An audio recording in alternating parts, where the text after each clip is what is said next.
Hi guys, അങ്ങനെ ഞാൻ 8 മാസമായി എൻ്റെ വീട്ടിൽ വന്നിട്ട്. അപ്പോൾ 8 മാസങ്ങൾക്ക് ശേഷം ഞാൻ വീണ്ടും എൻ്റെ വീട്ടിൽ നിന്ന് ജസ്റ്റ് മാറി നിൽക്കുവാണ്. ഇപ്പോൾ ശരിക്കും ഞാൻ ഈ വീട്ടിലോട്ട് നോക്കുമ്പോൾ ഭയങ്കര ഭംഗി കേട്ടാ, ഭയങ്കര ഭംഗി.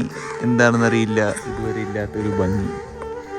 ഗെയ്സ്, ഞാൻ അങ്ങനെ വീട്ടിൽ നിന്ന് ഇറങ്ങുകയാണ്. അപ്പം ഇപ്പോൾ സമയം 10:45 ഒരു 11 മണിയൊക്കെ ആകുമ്പോൾ ഫുഡൊക്കെ കഴിച്ചിട്ട് പതിയെ ഇറങ്ങണം.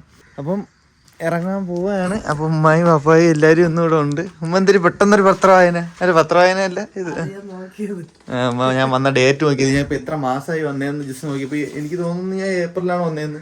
അങ്ങനെയാണെങ്കിൽ 8 മാസമായി. ജസ്റ്റ് നമുക്ക് അങ്ങനെ ഫുഡ് കഴിക്കാം. ഫുഡ് ഇന്ന് എന്തിനാണ്? ചപ്പാത്തിന്ന് പൂരി മുട്ടക്കറി. എന്താണ് ഉമ്മക്ക് പറയാനുള്ളത് ഞാൻ പോകുന്നതിനെ പറ്റി? നല്ലതായിട്ട് വരണം. അപ്പൊ ഞാൻ അഴുക്കേട്ടാ പെട്ടെന്ന് പഠിച്ച് പെട്ടെന്ന് പറഞ്ഞോ?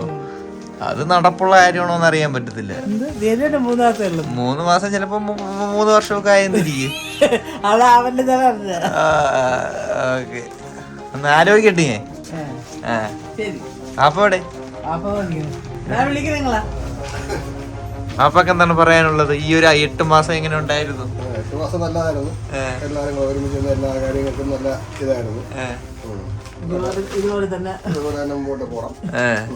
ഉമ്മ പറഞ്ഞില്ലല്ലേ 8 മാസം എങ്ങനെ ഉണ്ടായിരുന്നു? 8 മാസം നല്ലതായിരുന്നു. ഇനി അവിടെ പോയി പഠിച്ചിട്ടൊക്കെ പെട്ടെന്ന് നിന്റെ ഇഷ്ടത്തിന് നീ പഠിക്കാൻ പോകണം.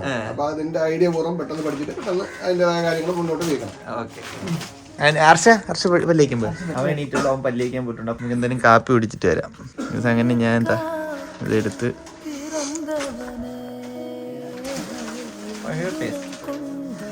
കഴിച്ചിട്ട് വരാം. ഗെയ്സ്, അങ്ങനെ സമയം ഇപ്പൊ 11:11. അപ്പൊ 11:11 ഞാൻ ഇറങ്ങുക. ഗെയ്സ്, എന്തായാലും ആ വണ്ടി അവിടെ ഇരിപ്പുണ്ട്. ഞാൻ ബൈക്കിലാണ് പോണത്. അപ്പൊ നമുക്ക് എന്തായാലും ബാഗൊക്കെ എടുത്ത് വണ്ടിക്കകത്തോട്ട് വയ്ക്കാം. ഓഹോ, എന്നെ പറഞ്ഞു വിടുന്നു.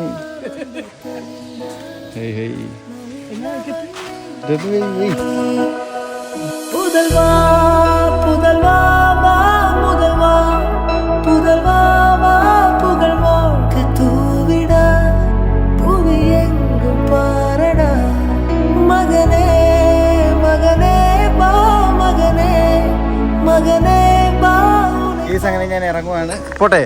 Okay, bye. അസ്സലാമു അലൈക്കും.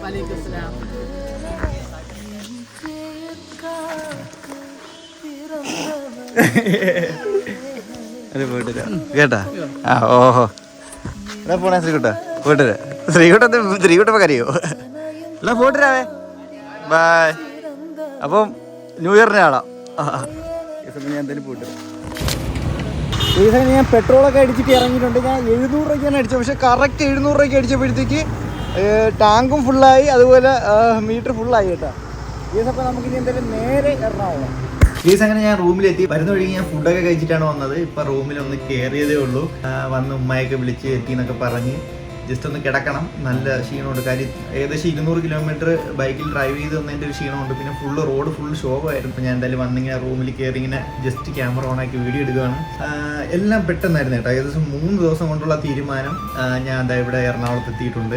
റൂമൊക്കെ കാണിച്ചു തരാം. അതിനു മുമ്പ് കുറച്ച് കാര്യങ്ങൾ പറയാനുണ്ട്. അതായത് ഞാനിവിടെ എത്തിയതിനെ കുറിച്ച് കുറച്ച് കാര്യങ്ങൾ പറയാനുണ്ട്. ഞാൻ ആദ്യം ട്രിവാൻഡ്രത്ത് പഠിക്കാമെന്നാണ് വിചാരിച്ചത്. ഞാൻ നിങ്ങളടുത്ത് പറഞ്ഞായിരുന്നു. ഞാൻ അവിടെ പോയായിരുന്നു. പക്ഷെ അവർക്ക് ഇപ്പോഴത്തെ ബാച്ച് ഫുള്ളായതുകൊണ്ട് തന്നെ അടുത്ത ബാച്ചിലത്തേക്ക് പറഞ്ഞു. പക്ഷെ ആ ബാച്ച് എപ്പോഴത്തേക്കാണെന്ന് കൺഫേം ആയില്ല. അതുകൊണ്ട് ഞാൻ വിചാരിച്ചിരുന്ന പിന്നെ എറണാകുളത്ത് എനിക്ക് അറിയാവുന്നൊരു ഇൻസ്റ്റിറ്റ്യൂട്ട് ഉണ്ട്. അത് ഏതാണെന്ന് ഞാൻ അടുത്ത വീഡിയോയിൽ പറയാൻ കാര്യം ഞാൻ അവിടെ ആയിരിക്കും പഠിക്കാൻ പോകുന്നത്. അപ്പോൾ ആ ഒരു ഫസ്റ്റ് ഡേ വ്ലോഗൊക്കെ ഞാൻ എന്തായാലും കാണിക്കാം. അങ്ങനെ ഞാൻ അവിടെ വിളിച്ച് തിരക്കിയപ്പോൾ അഡ്മിഷൻ ഉണ്ട്, നീ വന്നോളാൻ പറഞ്ഞു. അങ്ങനെ ഞാൻ നേരെ ഇങ്ങ് വരികയാണ് ചെയ്തത്. വരുന്നതിന് മുമ്പ് ഞാൻ ഉമ്മാരത്ത് പറയണമല്ലോ, അവതരിപ്പിക്കണമല്ലോ, ഞങ്ങൾക്ക് പഠിക്കാൻ പോകുന്നത് ട്രിവാൻഡ്രത്തല്ല എറണാകുളത്താണ്, ഞാൻ മാറി നിൽക്കാൻ പോവാണെന്ന് പറയണമല്ലോ. അപ്പോൾ ഞാൻ ജസ്റ്റ് ഉമ്മാരത്തേക്ക് സൂചിപ്പിച്ചു നിങ്ങൾക്കൊരു സർപ്രൈസ് ഉണ്ടെന്ന് പറഞ്ഞപ്പോൾ തന്നെ ഉമ്മ ഇമോഷണലായി. ഉമ്മാരെ കണ്ണൊക്കെ നിറഞ്ഞ്. ജസ്റ്റ് നിങ്ങളതൊന്ന് കണ്ടു നോക്ക്. ഞാനൊരു സർപ്രൈസ് ഉണ്ടെന്ന് പറഞ്ഞപ്പോ ഇതായിരുന്നു കരയുടെ. എന്തിനു അറിയണ പറ. ശരി, അതാണ് സർപ്രൈസ്. പെട്ടെന്ന് പറയില്ല, പതിയെ പറയാതെ. ചോറിയില്ല. അപ്പോൾ ഇതായിരുന്നു അവസ്ഥ. അതുകൊണ്ട് ഞാൻ അപ്പോൾ ഒന്നും പറഞ്ഞില്ല. ഞാൻ നേരെ അനിയൻ്റെ അടുത്ത് പറഞ്ഞ്, എടാ ഇത് കണക്കാണ്, ഞാൻ പോകും, എനിക്ക് ബൈക്കൊന്ന് വേണമെന്ന് പറഞ്ഞു. അപ്പം പറഞ്ഞു ഓക്കെ എന്ന് പറഞ്ഞു. അങ്ങനെ പിറ്റേ ദിവസം ഞാൻ ഉമ്മാരുടെ അടുത്ത് പാപ്പാരുടെ അടുത്ത് പറയുന്ന ഒരു സീനുണ്ട്. ഇതാണെങ്കിൽ ഞാൻ പോകണമെന്ന് പറയുന്നുണ്ട്. അതുകൂടെ നിങ്ങൾ കണ്ടു ഗേസ്. അപ്പോൾ നമുക്ക് എന്തായാലും ആ ഒരു സർപ്രൈസ് പൊട്ടിക്കാം. നിങ്ങൾക്കൊരു സർപ്രൈസ് ഉണ്ടെന്ന് പറഞ്ഞാൽ മനസ്സിലായില്ലേ? കണ്ണടകി എന്തിനാണ് നിങ്ങൾ വിചാരിച്ച? എന്തിനാണ് വിചാരിച്ച? വേറെ പോണെന്നായിരിക്കോ?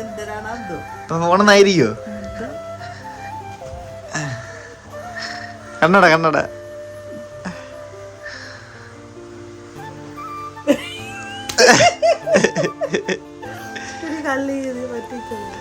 ഞാൻ പോണ് എറണാകുളത്ത്. കഴിഞ്ഞ ദിവസം വിളിച്ച് എല്ലാം സെറ്റ് ചെയ്തു. എനിക്ക് അപ്പോഴറിയാം എന്തിനാ പറയുന്നത്. ഞാൻ നാളെ പോവും. ഇന്നലെയാണ് വിളിച്ച് സെറ്റാക്കിയത്. ഈ ആഴ്ച എല്ലാം പറഞ്ഞു. നാളെ 3 മാസത്തെ കോഴ്സ് 90 ദിവസം. അതിപ്പോ 10 ദിവസം കഴിഞ്ഞില്ലേ? അപ്പൊ പിന്നെ അതനുസരിച്ച് ഉള്ളു. ജനുവരി ഫെബ്രുവരി വരും. ഡിസംബർ ജനുവരി ഫെബ്രുവരി മാർച്ചിൽ വരും. എനിക്ക് അപ്പോഴേ അറിയാം. ഞാൻ പറഞ്ഞില്ലേ എന്തിനാ നീ പോണേനെ പറ്റി ആയിരിക്കും. സത്യം എനിക്ക് പറ്റുമോ ഇവിടെ അത്ര നാളെ നിന്നിട്ട്. നീ പോണ്ട എവിടെ ഒന്നും വഴി. ഇവിടെ ഒന്നും ആയില്ല. അവിടെ ഒന്നുകൂടെയൊക്കെ വിളിച്ചു ചോദിക്കേ. അവിടെ നമുക്ക് അറിയാന്നുള്ള ഇൻസ്റ്റിറ്റ്യൂട്ട് നിൽക്കാനുള്ള വഴി അങ്ങനെ നോക്കിയിട്ടുണ്ട്. ഒരു കൂട്ടുകാരനെ വിളിച്ചിട്ട് പറഞ്ഞിട്ടുണ്ട്. ബാക്കിയൊക്കെ അവിടെ ചെന്നിട്ട് നാളെ പോണോ? ഞാൻ ഇത് ഇന്നലെ നിങ്ങളുടെ അടുത്ത് പറയാൻ വന്നതാണ്. അപ്പോഴത്തേക്ക് ഞാൻ പറയാൻ വന്നപ്പോഴത്തേക്ക് കഴിഞ്ഞ ദിവസം അടുത്ത് പറയാൻ പോയപ്പോൾ ജസ്റ്റ് ഞാൻ ഇങ്ങനെ സൂചിപ്പിച്ചപ്പോഴത്തേക്ക് ഇവരെ കയ്യിൽ നിന്ന് ഇവര് ചെറുതായിട്ട് ഇമോഷണലായി. അപ്പൊ ഞാൻ പിന്നെ കഴിഞ്ഞ ദിവസം പറഞ്ഞില്ല. പിന്നെ വൈകിട്ട് ഞാൻ അർഷിൻ്റെ അടുത്തൊന്ന് പറഞ്ഞായിരുന്നു, എടാ ഇത് കണക്ക് ഉമ്മാൻ്റെ അടുത്ത് പറയാൻ പോയിട്ട് പറയാൻ പറ്റിയില്ല എന്ന് അർഷിൻ്റെ അടുത്ത് പറഞ്ഞ്. അപ്പൊ അത് ഉമ്മാക്ക് കുറച്ച് ഹീലാവാനായിട്ട്, അതായത് പെട്ടെന്ന് അത് കേട്ട് കഴിഞ്ഞാൽ അവരിത്, അതുകൊണ്ട് ഞാൻ അത് അപ്പോഴേ പറഞ്ഞില്ല. അതുകൊണ്ട് ഞാൻ ഉമ്മാക്ക് ഹീലാവാനുള്ള കുറച്ച് സമയം കൊടുത്തിട്ടാണ് ഇപ്പൊ പറഞ്ഞത്. ഇപ്പൊ കേട്ടപ്പോ വലിയ ഇതില്ലല്ലോ. അപ്പൊ അടുത്തായിട്ട് പറയാം.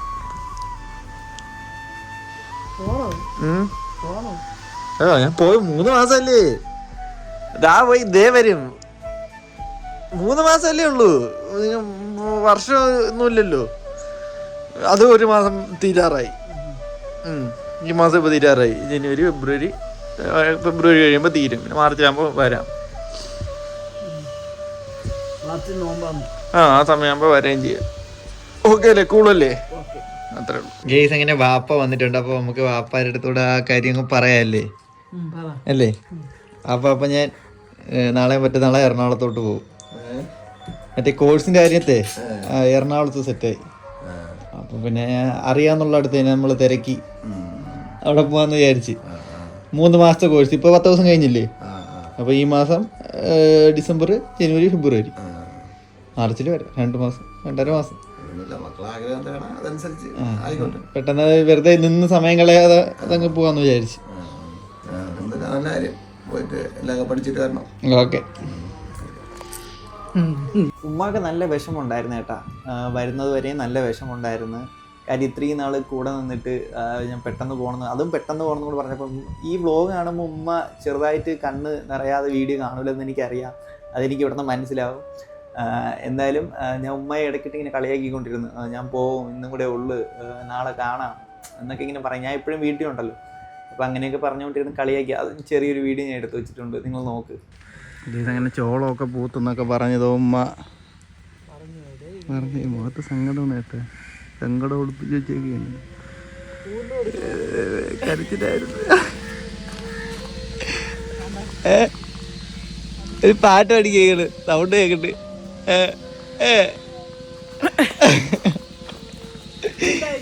മിണ്ടായിരിക്കന്നെ.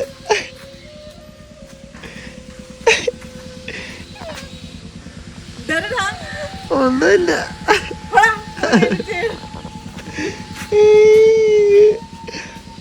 അയ്യോ, വണ്ടിയൊക്കെ അവിടെ വെച്ചിട്ട്.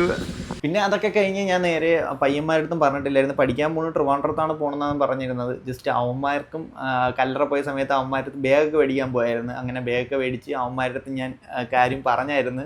അങ്ങനെ നമ്മളൊരു ബാഗ് മേടിച്ചിട്ടുണ്ട് പഠിക്കാൻ പോകാനായിട്ട്. പഠിക്കാൻ പോകാൻ തീരുമാനിച്ച് ഏതാ അവസാനം. അതെ കേസ് അങ്ങനെ വൈകിട്ട് നമ്മളെല്ലാവരും കൂടെ ചായ കുടിക്കാൻ വന്ന് ബാഗ് മേടിച്ചിട്ട്. തക്കടു അപ്പൂസേ, നിന്റെ അടുത്ത് ഞാൻ പറഞ്ഞായിരുന്നല്ലേ പഠിക്കാൻ പോണ കാര്യം? ഞാൻ അറിഞ്ഞായിരുന്നു. എറണാകുളത്താണ് പോണ. അത് കൊള്ളാം ശരിക്കും. എന്റെ അടുത്ത് പറഞ്ഞു തക്കടു സമയം പറയാൻ നമുക്ക് ഒരുമിച്ച് പോവാനുള്ള രക്തത്തിൽ കലർന്ന വഞ്ചന പറഞ്ഞു. കൊടുക്കത്തെ സർപ്രൈസ് ആയി പോകട്ടെ. നിങ്ങൾ തിരുവനന്തപുരത്ത് അഡ്മിഷൻ എടുക്കാൻ പോണെന്ന് സർപ്രൈസ് അവൻ ഞെട്ടി. എറണാകുളത്താണ് പോണ. അങ്ങനെ എല്ലാവർക്കും ചിലവ് വന്നിട്ടുണ്ട്. അപ്പൊ ഗേസ് നാളെ ഞാൻ പോവും. ഓക്കെ, ഓഹോ ഞാൻ പോയിട്ട് വരാം. Okay bye. എല്ലാരും ഒരു ബൈ താടാ, ടാറ്റ താടാ. നാളെ ഇറ്റ്സ് പാക്കിംഗ് ടൈം. ഞാൻ ഡ്രസ്സുകളെല്ലാം എടുത്ത് വെച്ചിട്ടുണ്ട്. ഗീസ് അങ്ങനെ എല്ലാം കഴിഞ്ഞ് ഞാൻ അവസാനം ദേ ഇവിടെ എത്തി നിൽക്കുവാണ്. ഞാൻ ജസ്റ്റ് എൻ്റെ റൂം കാണിച്ചില്ല. ചെറിയ റൂമാണ്, ഒരാൾക്ക് കിടക്കാൻ പറ്റിയ റൂമാണ്. ഇതാണ് കേട്ടോ റൂം. ഒരു കട്ടില്, ജസ്റ്റ് പിന്നെ ഒരു ചെറിയൊരു ടേബിള്, പിന്നെ ഒരു ഫാന്, പിന്നെ ഒരു ലൈറ്റ്. ചെറിയ റൂമാണ്, ഭയങ്കര ഒതുങ്ങിയ റൂമാണ്. എനിക്ക് ഇതിൻ്റെ ആവശ്യം ഇപ്പോൾ ഉള്ളൂ. അപ്പോൾ 3 മാസം ഞാൻ ഇവിടെ കാണും. ഇപ്പോൾ പനമ്പള്ളിയിലാണ് ഞാൻ നിൽക്കുന്നത് കേട്ടോ. ഇപ്പോൾ എറണാകുളത്തുള്ള ആരെങ്കിലൊക്കെ ഉണ്ടെങ്കിൽ മെസ്സേജ് അയക്കാൻ, ഞാൻ ഇവിടെയൊക്കെ തന്നെ കാണും. കേസ് പിന്നെ ഞാൻ എല്ലാവരെയും ഇപ്പോൾ മിസ് ചെയ്യുന്നുണ്ട് കേട്ടോ. കാര്യം ഞാൻ ഇപ്പോൾ ഇവിടെ വന്നിട്ട് ഒറ്റയ്ക്ക് നിൽക്കുന്നതുകൊണ്ട് തന്നെ ഒരു കൂട്ടത്തിൽ നിന്നിട്ട് ഇപ്പം മാറി നിൽക്കുമ്പോൾ എല്ലാവരെയും മിസ് ചെയ്യുന്നുണ്ട്. Miss you guys, miss you ഉമ്മ വാപ്പ അനിയൻ, നാട്ടിലെ പയ്യന്മാരെ എല്ലാവരെയും മിസ് ചെയ്യുന്നുണ്ട്. ഞാൻ ഉടനെ വരും. Stay tune guys. അപ്പോൾ ഇതൊക്കെയാണ് ഇന്നത്തെ വിശേഷങ്ങൾ. ഞാനങ്ങനെ ഇവിടെ എത്തിയിട്ടുണ്ട്. വീട്ടിൽ നിന്ന് കുറച്ചാൾ മാറി നിൽക്കുവാണ് ഗേസ്. അപ്പോൾ എന്തായാലും നാളെ പഠിക്കാൻ പോകണം. അപ്പോൾ ആ കാര്യങ്ങളൊക്കെ നാളത്തെ വ്ളോഗിൽ കാണാം. അപ്പോൾ എന്തായാലും ഇന്നത്തെ ഈ ചെറിയ വ്ളോഗ് ഇത്രയുള്ളൂ. അപ്പോൾ ഇഷ്ടപ്പെട്ടാൽ ലൈക്ക് ചെയ്യുക, ഷെയർ ചെയ്യുക, സബ്സ്ക്രൈബ് ചെയ്യുക. മറ്റൊരു കിടക്കാച്ചി വ്ളോഗ് ആയിട്ട് നാളെ കാണുന്നവരെ എല്ലാവർക്കും ബൈ ബൈ ഗീസ്. ടാറ്റാ.